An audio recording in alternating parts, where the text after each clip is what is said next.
course today of not truly being myself, but individuals want you to be yourself. They want you to be authentic, and he touched on this, and it was being self-aware so that you truly know who you are so that you can connect to those customers and, of course, those people from around the world. So next up, we have another amazing speaker. Her name is Ann Fish, and she has over 25 years of motivational and corporate sales training, has lived in 5 foreign countries, and is fluent in Spanish. And she will be speaking to us today on how to take calculated risks in life and in business. So please join me in welcoming Ann Fish to the stage.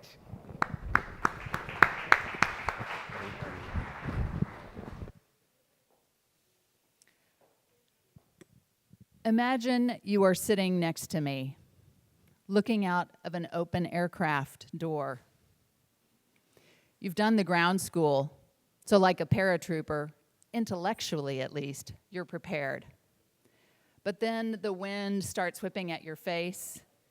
You look down at all those tiny houses, 11,000 feet from you, and you wonder, do I have what it takes? Then you hear the voice behind you. 3, 2, 1, Geronimo! Have you ever jumped in your life? Have you ever taken a risk? How did it make you feel? Many times in small business, we feel like this, don't we? The entrepreneur or the small business leader feels like, I'm walking on a tightrope and there is no safety net. I don't have a parachute to catch me, and I've got to balance all the details of my business. Today, I want to talk to you about risk. If you look in Webster's dictionary, it says risk is all about losing things and failing, and risk is terrible. You're going to peril and hazard. That's what it means, peril and hazard. But in my experience, risk can equal gain. It's the flip side of that hazard coin that is the gain of doing this tightrope walk. Today, I want to talk to you a little bit about the risk formula, if you will, that I've developed in my years of experience of interviewing risk takers, research on risk. Most of the information that you find out there about risk is about physical risk and financial risk. The guy who invests $10 million in a company, the guy who goes skiing off of the top of Mount Everest. But if I had to guess, many of you in this audience and in our audience that is watching us from around the world, they understand that there is a different type of risk that we can talk about. So I have a little formula for you that I'd like to share some stories with you about. Let's start with the R. When you take a risk, one of the first things you need to do is recognize an opportunity and set a goal. Let me tell you about Frank. Frank is a president and CEO of 2 small businesses here in Austin, has a 3rd startup that he's working on right now. The first 2 have been wildly successful. The 3rd should turn a profit this year. So I asked Frank, tell me about risk. Oh, risk doesn't bother me one bit. As a matter of fact, I thrive on risk. I love risk. I happen to know Frank is single. I said, Frank, tell me about risk as it relates to relationships.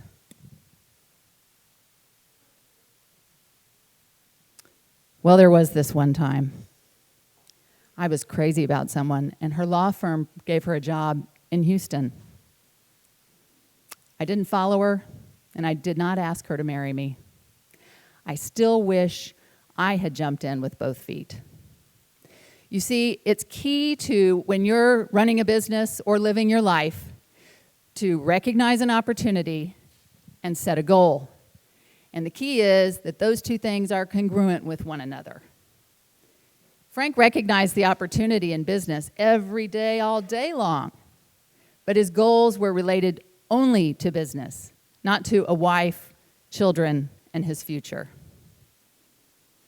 That's your R.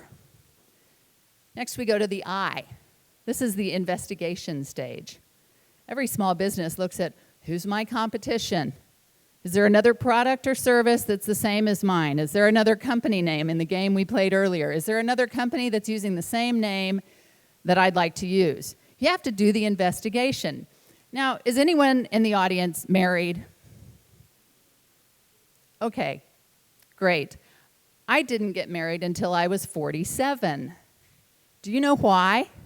Because I met my husband at age 40, and I did 7 years of investigation on this guy. It worked. He's a wonderful spouse. But whether in life or in business, you have to do the investigation stage when you're taking a risk. The S, see your success and learn the necessary skills.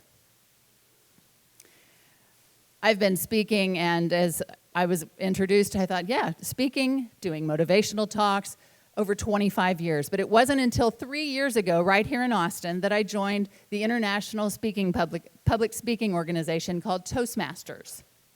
I walked into our meeting. We had about 60 members there. And you know what the number one greatest fear of Americans is? Public speaking. I wasn't really afraid of it, but it's like anything. It was a risk to go to this meeting and meet new people, and I didn't know, would they make me speak that very first day? So as I walked in, my concern was put at ease. Immediately, I was greeted by 2 or 3 members. Welcome, glad to have you. Enjoy the meeting. You won't be speaking today. So I thought this is a great thing to do when new members come in the door. About a month later, another newcomer walked through the door, so I eagerly went over to greet him. Hi, I'm Ann. Let me just describe this gentleman to you. He was about this tall, like a timid rabbit, I would say. But as I got to know him, my nickname for him became my Asian Einstein friend. He was brilliant. But English was his second language, and he had a terrible speech impediment. So I said, hi, I'm Ann. My name's Cheng-Yi from China. Excuse me? My name is Cheng-Yi from China. Oh, well, I lived in Hong Kong for a while, trying to get him to be a little more comfortable. And your name is Cheng-Yi? It's nice to meet you. He says, Ann, what are you doing here in Austin? I said, well, I have a large company, and we do events for Formula One racing. Oh, Ann, me big race car fan. We were immediate friends, Cheng-Yi and I. And I would watch him as he came to our Toastmasters meetings week after week. He would mostly listen. Finally, they allowed him to be the timer. We have a timer here today, too, which is great. As the timer, he did his job very well. But I'll never forget that one Tuesday night. It was raining, just kind of one of those days you think, it'll be nice to just stay at home. But I decided to go to Toastmasters anyway. I walked in the door, and guess whose name was on the agenda? Cheng-Yi. He was giving his very first speech. We call it the icebreaker speech. As he got up in front of the 40 or 50 people at the meeting that night, you could see his legs shaking. He had notes, and you could hear those. And he started off and he said, my name is Cheng-Yi. I love my Mini Cooper. I drive very fast through big state of Texas. Honestly, I don't know what else Cheng-Yi said that night. All I know is that at the end of his speech, everyone in that room stood to give him an ovation. He had spoken to our hearts, and we responded with our hands. See your success and learn the necessary skills. Let me tell you what happened to Cheng-Yi after that first icebreaker speech. He saw his success, and actually I think I did too. From the back of the room, I think I could tell he grew to 7 feet tall from his small stature. But immediately he started having this confidence in himself. He saw his success, and then a company in San Francisco snatched him up.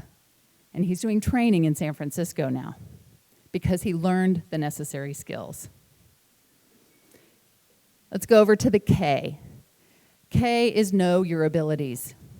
What are you capable of? You're starting a new business. You might have to learn some things about Twitter, or you just hire somebody like one of these wonderful people in the back today. One of the gentlemen I interviewed in my research is a man named Dick. He lives in Denver. And at the age of 6, he read an article in National Geographic about Mount Everest. And he said, someday I'm going to climb Mount Everest. So as an adult, Dick climbed Mount Everest. He also became a bush pilot in Alaska. Talk about risky endeavors. And I asked him, so Dick, when you are looking at a risk, how do you see it? And he basically told me this same RISK. I do the research, I recognize a goal, he set the goal, I investigate it. I learned that, he says, I climbed every 14er in Colorado before I went to Everest. And then he goes to Everest and he says, you have to know your capabilities though, and you have to know when it's time to turn around. That's what a leader does, is the leader knows I'm in over my head and I've got to take the back way out because this is too much for me. So when you take a risk, think of Frank or me waiting 47 years to get married, Chung-Yi, or you want to think about Dick. Goethe, the German philosopher and author, said, the dangers in life are infinite, and among them is safety. What is that risk you want to take? Because we can do it. If you follow the proper formula, you don't have to feel like you're on a tightrope with nowhere to go.